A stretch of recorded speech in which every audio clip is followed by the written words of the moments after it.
सुखदेव जी महाराज कहते हैं, परीक्षित, इस प्रकार से भगवान के चरित्र बड़े अनंत हैं, अब कहाँ तक सुनाऊं, अब बताओ तुम क्या सुनना चाहते हो। परीक्षित बोले, भगवान आपने कई बार भगवान को दीनबंधु नाम से पुकारा है, तो क्या भगवान किसी दीनहीन को भी अपना बंधु बनाए हैं? अगर कोई ऐसा प्रसंग हो तो सुनाइए। तो वासुदेवे भगवती निमग्न हृदयो ब्रवीत। भगवान वासुदेव के भक्ति में सुखदेव जी महाराज इतने लीन हो गए, निमग्न हो गए, भगवान के सुंदर मित्र सखा सुदामा जी का पावन चरित्र श्रवण कराते हैं। वो सुदामा जी महाराज की जय। परंतु संपूर्ण भागवत में कहीं सुदामा नाम प्रत्यक्ष रूप से नहीं आया है। कृष्णस्यासीत् सखा कश्चित् ब्राह्मणो ब्रह्मविद्तम विरक्त इंद्रियार्थेषु प्रशांतात्मा जितेन्द्रियः। परम भागवत सुदामा जी का पावन चरित्र देते हुए सुखदेव जी महाराज कहते हैं, परीक्षित, भगवान श्री कृष्ण के परम मित्र अभिन्न हृदय श्री सुदामा जी महाराज हैं। कृष्णस्य सखा, सुदामा जी की विशेषता क्या बताते हैं? विरक्त इंद्रियार्थेषु, विरक्त इंद्रियार्थेषु। सुदामा जी महाराज इंद्रियों से सदैव विरक्त रहते हैं, इंद्रियां इनको प्रभावित नहीं कर पाती हैं। सखा विरक्त इंद्रियार्थेषु शांतात्मा जितेन्द्रिय। सुदामा जी जो भगवान का दिया हुआ मिल जाता है उसमें ही वो प्रसन्न रहते हैं, इनका चित्त कभी अशांत होता है नहीं, वो ऐसे प्रशांत आत्मा हैं। अब आगे विशेषण दिला रहे हैं, जितेंद्रिय। जितेंद्रिय मतलब जिनकी इंद्रियां सर्वथा उनके वशीभूत हों। बढ़िया बढ़िया विशेषण सुदामा जी महाराज में गिनाए, पर जब बचाए धर्म पत्नी की बात आई तो कहते हैं, दरिद्रा सीदमानासा वेपमानाधिगम्य च। सुशीला तो परम पतिव्रता थी, परंतु दरिद्रा बहुत थी। अरे यहाँ तो सुदामा जी को दरिद्र नहीं बताए तो धर्म पत्नी को क्यों दरिद्र बता रहे हैं? अरे भैया, जैसे जिनके पतिदेव डॉक्टर हों, धर्म पत्नी को बिना डॉक्टर करे हुए डॉक्टरानी कहने लगते हैं। तो भाई सुदामा जी दरिद्र नहीं बताए तो सुशीला दरिद्र क्यों बता रहे हैं? तो सुखदेव जी महाराज की परीक्षा में दृष्टि में दरिद्र वह है जिसके अंदर तृष्णाएं बहुत हैं। वो बा दरिद्रो ही विशाल तृष्णा श्रीमाश को यस्तु समस्त तोषः। जो सर्व प्रकार से संतुष्ट हो गया है वह सबसे बड़ा श्रीमान है, धनवान है। आज जब किसी संत के द्वारा सुशीला को पता चला कि मेरे स्वामी के सखा द्वारकाधीश श्री कृष्ण हैं, तो अभिन्न अचंभित रह गई। सुदामा जी का कैसा विरक्त स्वभाव था कि अपनी पत्नी को भी कभी नहीं बताया कि श्री कृष्ण हमारे सखा हैं। नहीं तो कहीं प्रधानमंत्री के साथ थोड़ा सा फोटो हाथ मिलाते हुए फोटो खींच जाता तो पूरे फेसबुक में छाया रहता। बताओ, हमारी बड़े ऊपर तक पहुंच है, कोई काम होगा तो बचाना। परंतु सुदामा जी का इतना सरल स्वभाव है कि उन्होंने अपने औरों से कही क्या, अपनी पत्नी को भी नहीं बताया। आज जब सुशीला स्वामी के पास, सुदामा जी के पास आई, बोली, स्वामी एक बात बताइए, क्या श्री कृष्ण आपके सखा हैं? मैंने ऐसा सुना है। तो सुदामा जी हंसते हुए बोले, हाँ देवी, वो मेरे बड़े बड़े बचपन का मित्र है, गुरुकुल में हम एक साथ पढ़ते थे, तुझे कैसे मालूम हुआ? तो सुशीला ने बोली, महाराज आज एक साधु जी आए थे, बातों बातों में चर्चा चली तो उन्होंने मुझे बताया, आपने तो कभी नहीं बताया कि ननु ब्रह्मन् भगवतः सखा साक्षात् श्रियपते ब्रह्मण्यस्य शरण्यस्य भगवान सात्वतर्षभः। अरे मालूम है आज आपके मित्र द्वारकाधीश श्री कृष्ण हुए हैं, द्वारकाधीश के सम्राट बन गए हैं। जिन्हें आप अपना मित्र बता रहे हो वो साधारण नहीं है, वो और उन ब्राह्मण के अनन्य भक्त हैं, ब्राह्मणों को बहुत मानते हैं, शरणागत वत्सल हैं। जो उनके शरण में चले जाएं उस ब्राह्मण भगवान सब अपना सर्वस्व न्यौछावर कर देते हैं। मेरी प्रार्थना है प्रभु, एक बार अगर आप उन सखा से मिलने चले जाओ तो क्या होगा? दासती द्रविणम धूरी सीधते ते कुटुंबने। यदि आप उनसे मिलने चले जाओगे, आपकी जो गरीबी है वो सर्वदा के लिए दूर हो जाएगी। सुदामा जी कहते हैं, देवी इतने वर्षों बाद अपने मित्र से मिले जाऊंगा, क्या मैं गरीबी सुनाने जाऊंगा? और मुझे तो ये भी नहीं मालूम है कि वो रहते कहाँ है। पहले सुना था जब गुरुकुल में था तो मथुरा रहता था, परंतु बहुत समय हो गया है। तब सुशीला कहती हैं आस्ते अधुना द्वारवत्याम, आजकल वह द्वारकापुरी में निवास कर रहे हैं।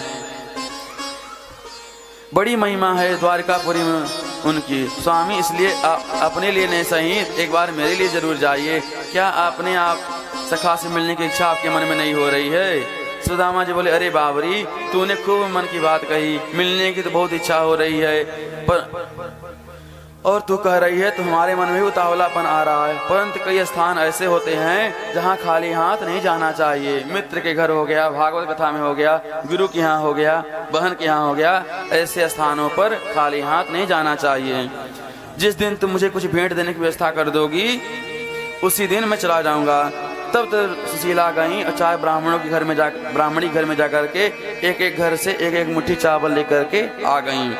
याचित्वा चतुरो मुष्टिन् विप्रान् पृथक् तण्डुलान् चैलखण्डेन तान् बद्ध्वा वर्ते प्रादादुपायनम्। जैसे 4 मुट्ठी चावल मांगकर तो लेते आई, परंतु समस्या यह है इसकी पोटली कैसे बनाई जाए। घर में थोड़ा भी वस्त्र नहीं था जिससे वो 4 मुट्ठी चावल की पोटली बन जाती। बहुत ढूंढी, एक कोने फटा पुराना वस्त्र दिखाई पड़ा जो 2-3 जगह से फटा हुआ था, उस वस्त्र में ही चावल बांध देती हैं। और सुशीला कहते हैं स्वामी यही भेंट आप अपने मित्र को प्रदान करिएगा। भगवान बोले ठीक है देवी, कुछ संदेशा भी कहलाना है। तब सुशीला कहती है कि अपने स्वामी मित्र से कहिएगा 1 मास 2 पाक में 2 एकादशी होए, सो प्रभु दीन दयाल ने नित प्रतिदिनी मोय। हे गोपाल, आपके परम वैष्णव उपासक महीने में 2 बार एकादशी रहते हैं, परंतु हमारे यहाँ आपकी ऐसी कृपा है कि हमारे यहाँ प्रतिदिन हर रोज एकादशी रहती है। क्योंकि जब भी भोजन बच्चे मांगते हैं तो बेटों से कहना पड़ता है बेटा आज एकादशी है, एकादशी के दिन अन्न नहीं खाना चाहिए, द्वादशी को पालन करना चाहिए। तो क्या प्रभु, क्या कभी हमारे घर में द्वादशी भी मनाई जाएगी? सुदामा जी बोले ठीक है देवी, राजी खुशी बना देंगे। और इतना कर सुदामा जी महाराज चल पड़े। अब नगरी चाहे कितनी भी दूर है, चलना तो पड़ेगा। और कहते हैं जब कोई सच्चे लगन के साथ भगवान को प्राप्त करने चलता है तो भगवान उस संकल्प को सिद्ध करते हैं। सुदामा जी चलते जा रहे हैं और ये गीत गाते जा रहे हैं। सुदामा जी महाराज दृढ़ संकल्प के साथ चल पड़े। अब नगरी चाहे कितनी भी दूर हो, चलते चलते जब सुदामा जी महाराज थक गए तो एक वृक्ष की छांव में विश्राम करने लगे। विश्राम करते उनकी समाधि लग गई। तो भगवान बोले चलो इनकी कुछ यात्रा सुलभ करें, क्योंकि भगवान का संकल्प है जो तू आवे 1 पग मैं आऊं पग 60। जीव परमात्मा से मिलने के लिए एक कदम बढ़ाता है तो भगवान उससे मिलने के लिए 60 कदम आगे बढ़ करके उसका स्वागत करते हैं। तो भगवान ने ऐसी लीला करी कि सोते हुए सुदामा जी को महाराज को लिया करके द्वारका में सुला दिए। जब नींद खुली सुदामा जी महाराज की तो भचौके रह गए, राम राम एक कहाँ महटारी कैसी दिख रही हैं। इतने में एक पति दिखाई पड़ा। बोले भैया एक बात बताओ, हम द्वारिका जाना चाहें, जरा पता बताओ कितनी दूर है द्वारिका। पति हंसता हुआ बोला महाराज द्वारका में तो आप खड़े ही हो। बोले अरे भाई इतनी जल्दी कैसे आ गए? बोले अच्छा भैया अगर ये द्वारिका है तिया द्वारिका हमारे कन्हैया कहाँ मिलेगो? पति बोला ये कौन है? उसका पता बताओ, ठिकाना बताओ, पूरा नाम बताओ, मकान नंबर, गली नंबर, मोहल्ला नंबर, ये बताओ तब पता चले। सुदामा जी बोले भैया तू न जाने, ये तो हमारे बचपन की आते हैं कहवे की, बाकी वाको विशुद्ध नाम है श्री कृष्ण चंद्र। वो हमारे बचपन को मित्र है, सखा है, इसलिए भाई कन्हैया कहें। ये बात सुनकर के पति आश्चर्यचकित हो गया। बोले अरे महाराज आपको पता है क्या नाम ले रहे हो, किसका नाम ले रहे हो? उनका नाम ऐसे नहीं लिया जाता, उनका नाम बड़े विशेषण के साथ लगाए जाते हैं। अनंत श्री समलंकित छत्रपति राजमूर्ति धर्म चक्रवर्ती सर्वेश्वर सर्व स्वतंत्र गोपी प्रतिपालक विश्ववंदन श्री महाराज आधिराज द्वारकाधीश श्री कृष्ण जी सरकार। सुदामा जी तो लंबे चौड़े विशेषण सुनकर आश्चर्यचकित हो गए। बोले अरे भैया वाकु इतने बड़ो नाम है गयो। ठीक है भैया, अब सारी बात तो समझ में आ गई होगी, बता सुदामा कहाँ, मेरे भैया कहाँ मिलेंगे? बोले अरे महाराज इनके बारे में क्या पूछना, इतनी बड़ी बड़ी सुंदर सुंदर अट्टालिका दिख रही हैं, सारी अट्टालिकाएं उन्हीं की तो हैं, वो यहाँ के मालिक हैं, सर्वेश्वर हैं। इतना करके पथिक तो चलता बना। सुदामा जी महाराज आश्चर्य में डूबे हुए चल पड़े। देखते देखते विशाल भवन में देखते देखते आगे बढ़ गए तो एक बड़ा ही जगमगाता हुआ सुंदर भवन नजर आया जो भगवती रुक्मिणी जी का था। उसी में घुस गए। भागवत के अनुसार सुदामा जी महाराज सीधे अंतःपुर तक चले गए, परंतु नरोत्तम दास जी महाराज ने सुदामा चरित्र सुनाया सजाया है वो बड़ा ही सुंदर है। जब द्वारिका में प्रवेश करने लगे तो द्वारपालों ने कहा कहिए महाराज कैसे मिलना है? सुदामा जी हाथ वो जोड़कर बोले भैया जाकर अंदर जाकर के अपने स्वामी से कह दीजो कि तेरे बचपन को कोई सखा सुदामा मिलवे को आए हैं, बस अपने स्वामी से ना कह दीजिए हो। द्वारपाल तो चंबित हो गया, आप हमारे महाराज के सखा हो? सुदामा जी बोले हाँ हाँ, बचपन के बहुत पुराने मित्र हैं। द्वारपाल ने सोचा भगवान की लीला कुछ समझ में नहीं आए, कौन कब किस रूप में आ जाए। विराजे महाराज देखने में तो लग नहीं रहे मित्र जैसे, क्योंकि फटी धोती पहने हुए हैं, सिर पर पगड़ी नहीं है, पैरों में जूते नहीं हैं, परंतु भगवान की लीला कैसे आ जाए। बोले विराजी महाराज हम अंदर जाकर खबर करते हैं। सुदामा जी को दरवाजे बैठा करके द्वारपाल गया, भगवान को प्रणाम करता है। वो कहता है प्रभु इस दास को सेवा करते हुए वर्षों बीत गए, परंतु आज जो विभूति द्वार पर आई है वो अपने आप को आपका गान जगातन भे प्रभु जाने को आई बसे कहीं गामा, धोती फटी सिलटी दुपटी और उपाय उपान की नहीं स्वामा, द्वार खड़ो दुज दुर्बल एक रहो चक सो वसुधा भिरामा, पूछत दीन दयाल को धाम बतावत आपनो नाम सुदामा, बतावत आपनो नाम सुदामा। जो प्रभु कान में सुदामा नाम पड़ा, भगवान अपने सिंहासन से कूद करके दौड़े और नीचे भगवान का पीताम्बर नीचे गिर गया, पादुका पहनना भूल गए और दोनों भुजा प्रसारे सुदामा सुदामा पुकारते चले जा रहे हैं। सारी सभा सावधान हो गई। आज ऐसी कौन सी विभूति आ गई जिसके लिए सरकार स्वयं अपने पादुका पहना छोड़ करके मिलने के लिए जा रहे हैं, अगवानी करने के लिए जा रहे हैं। और भागते भागते भगवान दूर पहुंच गए, सुदामा के पास पहुंच गए। सुदामा जी महाराज बेचारे तर उतर के लगाए हुए हैं, न जाने नाम का स्मरण होगा कि नहीं, ध्यान भी होगा कि नहीं, गले लगाएगा भी कि नहीं, अनेक संकल्प करते जा रहे हैं। परंतु भगवान ने जब सुदामा जी को देखा तो लपक कर भगवान ने सुदामा जी को हृदय से लगा लिया। बोल दीन बंधु भगवान की जय। और भगवान प्रेम की अधिकता में मित्र एक दूसरे से बात नहीं कर पा रहे हैं। तब सुदामा जी को याद आया कि कहीं कन्हैया को दर्द न हो रहा हो, तो जो सुदामा जी का जो भुजा प्रास था, भगवान सुदामा जी ने उसको थोड़ा ढीला कर दिया। और सुदामा जी को भगवान अपने रथ में बैठा करके महल में ले आते हैं। जब सभासदों की दृष्टि सुदामा के स्वरूप पर पड़ी तो सभी स्तब्ध रह गए। ओहो, यही विभूति है जिसके लिए सरकार इतने हड़बड़ा कर भागे थे।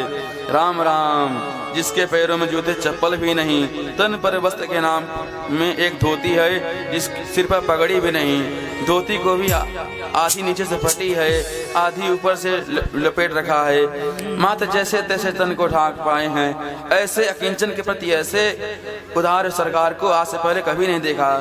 किसी कुछ समझ में नहीं आ रहा है। सारी सभा सुदामा जी की दिव्यता देखकर स्तब्ध है और सुदामा जी भगवान की दिव्यता देख के भवचक्के रह रहे हैं। भगवान ने हाथ पकड़ के सुदामा जी को अपने श्रेष्ठ सिंहासन पर आसीन कर दिया और सुदामा जी बारंबार विरोध करते हैं, फिर भी भगवान हाथ पकड़ करके बैठा देते हैं। रुक्मिणी आश्चर्यचकित नजर से देख रही हैं। आखिर में ये कौन विभूति आ गया? रुक्मिणी जी के भावों को प्रभु जान गए। वो आदेश देती हैं, देवी जाओ शीघ्र जल लेकर के आओ, इन महान विभूति का महापुरुष का मुझे चरण धोने हैं। रुक्मिणी जल लेने के लिए गईं, उपचार करने जाती हैं, ये विभूति कौन है? रुक्मिणी जी भागी जल लाने के लिए। इधर भगवान सुदामा जी के चरणों के पास बैठ गए और पीताम्बर को उठा करके सुदामा जी के चरणों में लगी हुई धूल को सनई सनई झाड़ने लग गए। हाथ फेरते फेरते जो सुदामा जी के पाद तल पर भगवान ने हाथ फेरा तो क्या देखते हैं, दृष्टि गई तो पैरों में अनगिनत कांटे चुभ गए हैं, पैरों में अनेक फफोले फूट गए हैं, कुछ फफोले फूट गए हैं तो उनमें धूल मिट्टी के कण भर गए हैं, जिससे उनके बड़ी वेदना हो रही है। उनमें से कई फफोले फूट गए जिसमें धूल मिट्टी कण भर जाते हैं। ऐसे कंटकविद्ध पाद पद्मों को प्रभु ने जब देखा, जब तक रुक्मिणी जी जल लेकर के आ पाती तब तक गोविंद के चरणों से ही गंगा यमुना की धारा बह पड़ी और भगवान ने सुदामा जी के दोनों चरण को अपने पाद प्रभु ने नेत्रों के जल से प्रक्षालित कर दिए। ऐसे विहाल विवाई न सो पग कंटक जाल लगे मुनि जोए, हाय महादुख पायो सखा तुम आय तेन किते दिन खोए। देखे सुदामा की दीन दशा करुणा करके करुणा निधि रोए, पानी परात को हाथ छुयो नहीं, नैनन के जल सो पग धोए, नैनन के जल से पग धोए। प्रीतो विमुंचयन बिंदुं नेत्राभ्याम पुष्करे क्षण। प्रेम की अधिकता में प्रभु के नेत्रों से इतना जल बहा, सुदामा जी के दोनों चरण ही प्रभु ने अपने नेत्रों के जल से धो दिए। रुक्मिणी जी पानी लेकर के आई और आश्चर्यचकित हो गई कि यहाँ की जल का काम पूरा हो चुका था और सोचती हैं कि बताओ इस अवधूत ने ऐसा कौन सा पुण्य किया होगा, साक्षात जगन्नाथ प्रभु आज सुदामा जी महाराज के चरण धो रहे हैं कि किमुनेन कृतं पुण्यं अवधूतेन भिक्षुणा श्रियाहीनेन लोकेस्मिन् गर्हितेनाधमेन च। इस अवधूत के ठाठ तो देखो, सारा जगत मेरे जगदीश्वर के चरण कमलों की रज चाहता है, परंतु मेरे स्वामी इसके चरण से नेत्र जल से प्रक्षालित कर रहे हैं, इसलिए इसके समान भाग्यशाली पुण्यात्मा संसार में भला दूसरा कौन हो सकता है। केवल रुक्मिणी ही नहीं, अभी सारा जगत सुदामा जी के सौभाग्य की सराहना कर रहा है। सुदामा जी सहमे हुए सिंहासन में बैठे हुए हैं। प्रभु सुदामा जी के मनोगत भाव को जान गए। सुदामा जी सिंहासन पर मुझसे मन की बात नहीं कर पाएंगे, और मित्र जब वर्षों के बाद मिलते हैं तो मन की कुछ बात होनी चाहिए। तो भगवान सुदामा जी को संकोच भी हो रहा था।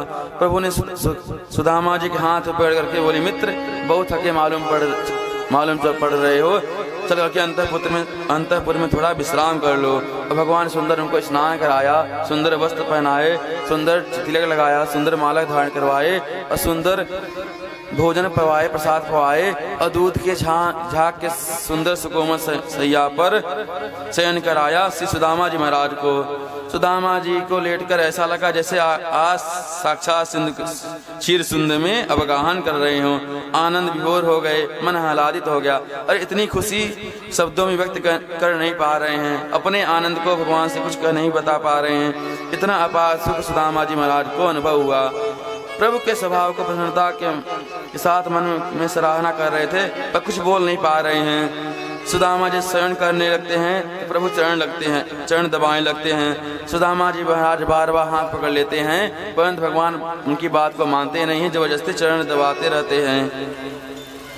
सुदामा जानते हैं कि बचपन में बड़ा हठी है, ये जो करना चाहे सो ही करेगा, बात मानो वारे नाय है। और रुक्मिणी देख रही हैं जब हमारे स्वामी चरण दबा रहे हैं तो मुझे भी कुछ सेवा करनी चाहिए, क्या करूं कुछ समझ में नहीं आया। एक किनारे खड़ी हो गई, पंखा लेकर के हवा करने लगी कि देवी पर्यचर साक्षात चमर व्यजने न भई। देखो तो इस अवधूत के ठाठ साक्षात लक्ष्मी जिनके पंखा जल रही हो और साक्षात लक्ष्मीपति जिनके चरण दबा रहे हो, ऐसे सुदामा जी महाराज से सर्वश्रेष्ठ कौन हो सकता है। वो सुदामा जी महाराज की जय। भगवान कहते हैं कोई भक्त निरपेक्ष होकर के मेरे सामने तो आए, मैं उसके सदैव पीछे पीछे डोलता रहता हूँ। क्यों? क्योंकि उसके चलने से जो धूल उड़ती है, उस धूल जब हमारे शरीर पर पड़ती है तो मैं उसके धूल से अपने को परम पावन मानता हूँ। कि निरपेक्षम मुनिम शांतम निर्वैरम समदर्शनम अनुब्रजाम्यहम नित्यम भूये ये त्रिंग रेणु भी। सारा जगत भगवान के चरणोदक को पान करना चाहता है, परंतु भगवान सुदामा जी चरण रस से अपने को पान करते हैं। और भगवान कहते हैं मित्र, जब तक मैं बात करना प्रारंभ करूंगा तब तक आप बोलोगे नहीं। यह बताओ कि शादी विवाह भई कि नहीं। सुदामा जी बोले भैया या के अलावा कुछ बात नहीं आई पूछने की। भगवान बोले मैं यह बात इसलिए पूछ रहा हूँ क्योंकि बचपन में तुम बाबा बैरागी की बात बहुत करते थे, तो मुझे भय है कहीं कि तुम सचमुच बाबा बैरागी नहीं बन गए। तो सुदामा कहते ना कन्हैया भैया, विवाह तो भय हो गयो और तेरे भाभी को नाम है सुशीला। जैसो नाम है वैसे वह ब्राह्मणी को बड़ी सरस स्वभाव है और जीवन की गाड़ी बड़ी आनंद से चल रही है। भगवान बोले एक बात बताओ, जब तुम यहाँ आ रहे थे तो भाभी जी से जरूर बता के आए होगे। सुदामा जी बोले कन्हैया सच्ची सच्ची बात बोलूं, तेरी भाभी ने ही यहाँ भेजो है। तो भगवान कहते भाभी जी ने बड़ी कृपा करी है जो आपको यहाँ भेज दी। एक बात बताओ, जब यहाँ आ रहे थे भाभी जी ने हमारे लिए कुछ खाने के लिए भेंट जरूर भेजी होगी। और सुदामा जी को लगा राम राम, वो मांगे गए चार घर के चावल अगर अलग ही समझ में आ जाएंगे। इतने बड़ो राजा है, सम्राट है, देखोगे तो क्या समझेगा कि हमारे लिए भिखमंगा लेकर के आए हो। सुदामा जी बोले अरे कन्हैया भैया, मेरे पास क्या हो धरोहर जो तेरे ताए ले आ। तो भगवान समझ गए कि हमारा मित्र साहस नहीं जुटा पा रहा है। भगवान बोले मित्र जो भी तुम लाए हो वो बात बताओ, निसंकोच बताओ, क्योंकि मित्र पदार्थों का मैं भूखा नहीं हूँ। वस्तु कुछ भी हो, पत्र हो, पुष्प हो, फल हो या जल, जो भी हो, परंतु भक्ति भाव से भरा होना चाहिए, उसे मैं स्वीकार करता हूँ। अरे भगवान सुदामा जी बोले मित्र तू लाख पर वचन कर, जब मैं कुछ लायो ही ना तो कहाँ से दूं। भगवान समझ गए कि हमारा मित्र साहस नहीं जुटा पा रहा है। भगवान बोले मित्र एक बात बताओ, मैं बड़ी देर से देख रहा हूँ, तुम जब से आए हो तब से यह हाथ को बड़ी जोर से चिपकाए रखे हो, क्या यह हाथ में कुछ बीमारी हो गई का। बोले अरे भैया कन्हैया भैया, इतनी दूर पैदल यात्रा करके आए हैं तो एक हाथ पैर में दर्द तो है ही। बोले अच्छा हाथ में दर्द है और हम फालतू में पैर दबाए रहे हैं। अरे यार दिखाओ, हमें हाथ पकड़ाओ, ऐसा मालिश करेंगे कि सबरो दर्द दूर हो जाएगा। सुदामा जी बोले भैया तुम मुँह पे कृपा कर, या मेरे जो दर्द है अपने आप ही दूर हो जाएगा, मेरे यहाँ हाथ से हाथ मत लगा। भगवान बोले अरे मत कुछ भी हो और तो हम तुम्हारा दर्द दूर करके ही मानेंगे। और सुदामा जी दाएं बाएं बहुत हुए, परंतु भगवान ने क्या किया, तुरंत एक जोड़ का झटका मारा और जोड़ का मुटका लगते ही जो चावल की पोटली थी वो बाहर आ गई। स्वयं जहार की उदम इत्थक तंडुलान।